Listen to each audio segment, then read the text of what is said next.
عقائد کی تعلیم، ایمانیات کا مذاکرہ، اللہ کے معرفت، نبی کی عظمت اور ان کے حقوق کا تذکرہ کہ نبی کے ہم پہ کیا کیا حقوق ہیں، یہ گھر میں کرو اور اس کے لیے مکاتب بھی قائم کرو تاکہ علماء حفاظ مکاتب قائم کریں، تاکہ گھر والے نہیں کر رہے ہوں تو کم سے کم ہم نائب نبی ہونے کی حیثیت سے اس کا کچھ حصہ تو ادا کر دیں، اپنا حق تو ادا کر دیں۔ ہماری ذمہ داری تو ہے۔ گھر والے بچوں کو ملحد بنا رہے ہیں، زندیق بنا رہے ہیں، تو خیر گھر والے تو جواب دیں گے ہی، محلے کے پیش امام صاحب بھی تو جواب دیں گے۔ تو اس لیے مکاتب کا قیام کیجیے، منظم مکاتب۔ ہمارے 2000 کے واسطے نہیں، ملے نہ ملے، لیکن میرے ذریعے سے محلے کے 10 20 25 50 بچے جہنم کی آگ سے بچ جائیں۔ قوا انفسکم واہلیکم نارا، اپنے اہل میں اپنے خاندان والے داخل ہیں، اپنے اہل میں اپنے تحت کام کرنے والے داخل ہیں، اپنے اہل میں اپنے اڑوس پڑوس جن سے ہمارے ساجھے ہیں، محبت ہیں، رشتہ داریاں ہیں، یہ سب داخل ہیں۔ آپ ان کی فکر کیجیے۔ اس لیے یہ بات کی بار بار توجہ دلائی جا رہی ہے، بالخصوص آنے والے دنوں کے لیے ابھی سے مسلمانوں کو بہت سخت تیاری کرنے کی ضرورت ہے، اس لیے کہ آنے والے دنوں میں کسی ایک اسٹیٹ میں نہیں بلکہ پورے ہندوستان میں ایک نیا نظام تعلیم آ رہا ہے، پورے ہندوستان میں آ رہا ہے۔ آنے کی پوری تیاریاں ہیں، ہو چکی ہیں، اور وہ سب کچھ پاس ہے، منظور ہے، قانون بن چکا ہے، نفاذ کی تیاریاں ہو رہی ہیں، سلیبس پرنٹ ہو رہا ہے، سب ہو رہا ہے۔ اسے ہو سکتا ہے کہ اس سال کو تو ایسے ہی ضائع کر دیا ہے، اور وہ چاہ بھی یہی رہے ہوں گے کہ یہ سال اسی طریقے سے نکل جائے، اور نیا تعلیمی سال نئے انتظامات کے ساتھ اور نئے نصاب کے ساتھ اور نئے نظام، مجوزہ نظام کے ساتھ وہ شروع کیا جا سکے۔ تو اس کی تیاریاں مکمل ہیں۔ غالب گمان یہ ہے کہ اس آنے والے تعلیمی سال سے اس نظام کو نافذ کر دیا جائے گا، یا ہو سکتا ہے آگے پیچھے ہو جائے تو 1 آدھ سال اور لگے گا، بس اس کے بعد وہ نظام نافذ ہو جائے گا۔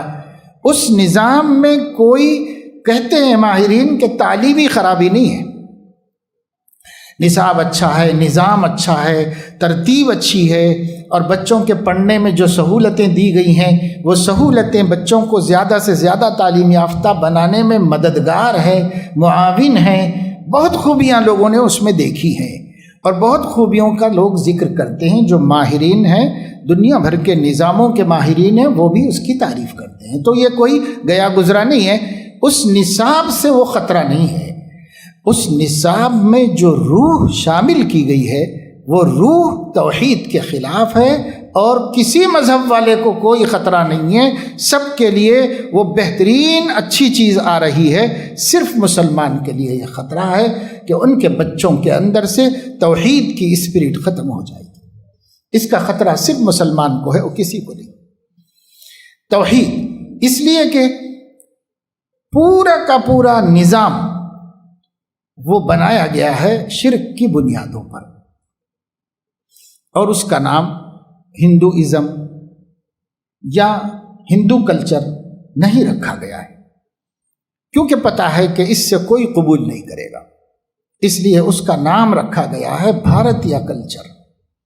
یہ بھارت کا کلچر ہے، آپ بھارتی اپنے کو کہتے ہو تو ماننا پڑے گا، آپ کو اس ملک کے کلچر میں ڈھلنا پڑے گا، آپ کے بچوں کو ڈھلانا پڑے گا اس میں۔ یہ چیز انہوں نے لائی، اور اسی وجہ سے کوئی قوم متفکر نہیں ہے سوائے مسلمانوں، اور مسلمانوں کا بھی جدید تعلیم یافتہ طبقہ متفکر نہیں ہے، اس لیے کہ اس نے اس پالیسی کا جائزہ لیا ہے تعلیم کے معیار کی حیثیت سے، تو ان کو خوبیاں ہی خوبیاں دکھائی دی، اس لیے وہ بھی مخالف نہیں، وہ مسلمان بھی مخالف نہیں۔ اب صرف وہی مخالف ہیں جن تعلیم یافتہ لوگوں کو مذہب کی بھی اہمیت کا پتہ ہے، عقیدے کی اہمیت کا پتہ ہے۔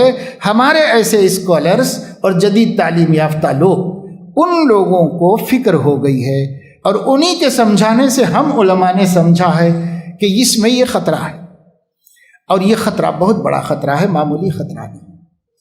اب آپ دیکھ رہے ہیں یہ حکومت جو بل پاس کرتی ہے قدم پیچھے اب تک تو نہیں ہٹائی ہے۔ یہ ایجوکیشن پالیسی میں بھی وہ نہیں ہٹائے گی، یہ بہت سوچ سمجھ کر منصوبہ بند طریقے پر وہ آئے ہیں سامنے، یہ قدم پیچھے نہیں ہٹائیں گے۔ گھٹنے ٹکوا رہے ہیں کسانوں کے، اور اب ان میں پھوٹ ڈالی جا رہی ہے۔ اب ان میں سے کچھ لوگ حکومت کی طرف ہونا شروع ہو چکے ہیں، وہ خود ہی ٹوٹ جائے گی تحریک، وہ خود ہی ختم ہو جائے گی۔ جس قوت سے وہ اٹھے تھے، طوفان بن کے اٹھے تھے، آندھی بن کے اٹھے تھے، اس طوفان آندھی کو وہیں ختم کرنے کا سامان انہوں نے کر لیا ہے۔ وہ پہلے سے ریڈی ہیں ہر چیز کے واسطے، وہ ہماری طرح غافل نہیں بیٹھے ہوئے ہیں، وہ پہلے سے تیار بیٹھے ہوئے ہیں، تیاری کر کے بیٹھے ہوئے ہیں وہ۔ تو اس وجہ سے اب ہمارا یہ کہنا کہ ہم مسلمان نہیں مانیں گے، ہم مسلمان یہ تعلیمی پالیسی نہیں قبول کریں گے، تو وہ بولیں گے کہ دوسرے معنوں میں تم یہ کہنا چاہ رہے ہو کہ ہم بھارتی نہیں، ہم پاکستانی ہیں، یہ کہنا چاہ رہے ہو۔ تو یہ تہمت ہم پر لگا دی جائے گی اور ہمارے لیے راستہ اور مشکل کر دیا جائے گا۔ اس لیے اب مسلم بچے وہی پڑھیں گے، اور وہی پرائیویٹ اسکولوں میں پڑھانا ہوگا اور وہی سرکاری اسکولوں میں پڑھانا ہوگا۔ آپ کے لیے بچنے کا کوئی راستہ نہیں رہے گا۔ کیا کیا جائے؟ کیا ایمان کا سودا کر لیں گے؟ کیا توحید سے ہاتھ دھو لیں گے؟ کیا 25 کروڑ مسلمانوں کی کم از کم 15 کروڑ بچوں کو جہنم کی طرف جانے کے لیے دے دیں گے؟ کیا کریں گے؟ نہیں مانیں گے، ممکن نہیں ہے۔ تبدیلی چاہیں گے، ممکن نہیں ہے۔ تو ہوگا کیا؟ اس کے لیے واحد راستہ اگر اب باقی رہ گیا ہے توحید، رسالت، عقیدہ، ایمان کی سلامتی کا، تو صرف ایک ہے اور وہ ہے مکاتب کا سسٹم، اور کوئی راستہ نہیں۔ مکتب مضبوط کیجئے، مکتب چل۔ اب صورتحال یہ ہے کہ مدرسہ کھولنا ضروری نہیں ہے، مکتب کھولنا ضروری ہے۔ مدرسے کی تعلیم فرض کفایہ ہے اور مکتب کی تعلیم فرض عین ہے۔ فرض عین کی طرف توجہ دیجیے۔ ہنگامی اوقات میں سب کو بسا اوقات اپنا کام چھوڑ کے بھی دوسرا کام کرنا پڑتا ہے۔ کتنے ناظم خالی بیٹھے ہوئے ہیں، کیوں نہیں مکاتب قائم ہوتے؟ اور کتنے لوگ علماء بیکار ہیں، کیوں نہیں مکتب قائم ہوتے؟ 8 مہینے ہم کو ملے، 8 مہینوں میں ہم قوم کے بچوں کو کہاں سے کہاں پہنچا دے سکتے تھے اگر ہم مکتب کی محنت کر لیے ہوتے اس کے اوپر۔ تو نہیں، ہم نے نہیں کیا۔ یاد رکھیے میرے دوستو، آپ سے اور آپ کے حوالے سے، آپ کے علاقے کے تمام علماء سے، حفاظ سے، مؤذنین سے، ائمہ سے درد مندانہ اپیل ہے کہ آپ یہ بات ہر ایک تک پہنچا دیجئے کہ اگر یہ مکتب کا سلسلہ بہتر، منظم، مخلصانہ اور نبی کی محبت کو اپنے دل میں لے کر نبی کی امت کی محبت کو بچانے کے لیے آپ نہیں کریں گے تو اللہ کے نبی کو منہ نہیں دکھا سکیں گے قیامت میں۔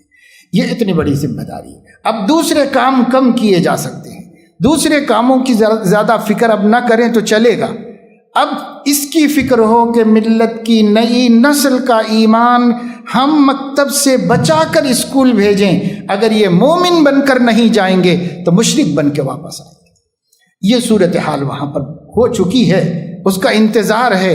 اب اس کا کوئی ٹکراؤ نہیں ہے، ٹکراؤ کر بھی نہیں سکتے، مقابلہ نہیں ہو سکتا اس کا۔ اس لیے جو اپنے ہاتھ میں ہے کرنے کا ارادہ کر لیجئے، چاہے وہ عالم بھی نہ ہو، چاہے وہ حافظ بھی نہ ہو، مگر آپ کی گلی میں مکتب چلتا ہے یا نہیں چلتا ہے؟ آپ کی گلی کے کل بچے مکتب کو جاتے ہیں کہ نہیں جاتے ہیں؟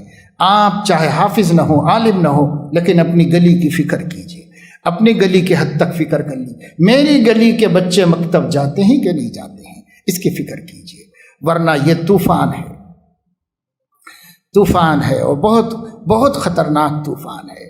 اور وہ سونامی آئی تھی ہوگی تو آ کر کے کچھ لوگوں کو ہلاک کر کے گئی ہوگی، جو ایمان پہ مرے جنت میں گئے، اور جو بے ایمان میں گئے اپنے انجام کو گئے۔